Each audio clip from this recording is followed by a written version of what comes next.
తెలంగాణలో బీసీల ఉద్యమం ఉద్రిక్తంగా మారింది, ఆందోళనకరంగా మారింది.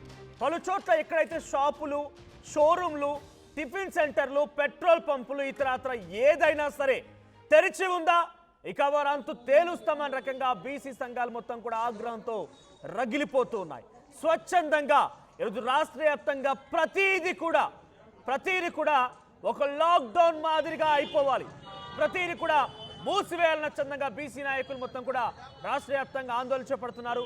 42% బీసీల వాటా దక్కేంత వరకు ఈరోజు ఉద్యమానికి సంబంధించి దేశవ్యాప్తంగా చర్చనీయాంశం అవ్వాలంటే అది తప్పనిసరి. కాబట్టి అందరూ కూడా లాక్డౌన్ మాదిరిగా మారిపోవాలని చెప్తున్నారు. సో రాష్ట్ర వ్యాప్తంగా పలు ప్రాంతాల్లో తీవ్ర ఉద్రిక్తతలు తలెత్తుతున్నాయి.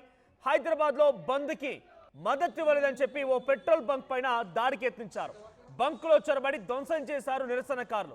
కరీంనగర్లో కూడా పలు హోటల్స్ పైన ఆందోళనకారులు దాడి చేశారు, ఫర్నిచర్ని ధ్వంసం చేశారు, హోటల్స్ని మొత్తానిగా మూసివేయించారు. మనం విజువల్లో చూస్తూ ఉన్నాం, అది Raghavendra tiffin centre. So Raghavendra tiffin centre సంబంధించినటువంటి దాంట్లో అది ఓపెన్ చేసి పెట్టారు. సో దానిపైన దాడి చేసి మూయించేశారు. పెట్రోల్ బంక్ పై దాడి చేసి పెట్రోల్ బంక్ని మూయించేశారు. మరో చోట అక్కడ ఒక బజాజ్ షోరూమ్ ఓపెన్ చేసి ఉంటే దానిపై కూడా దాడి చేసి దాన్ని ముయించారు.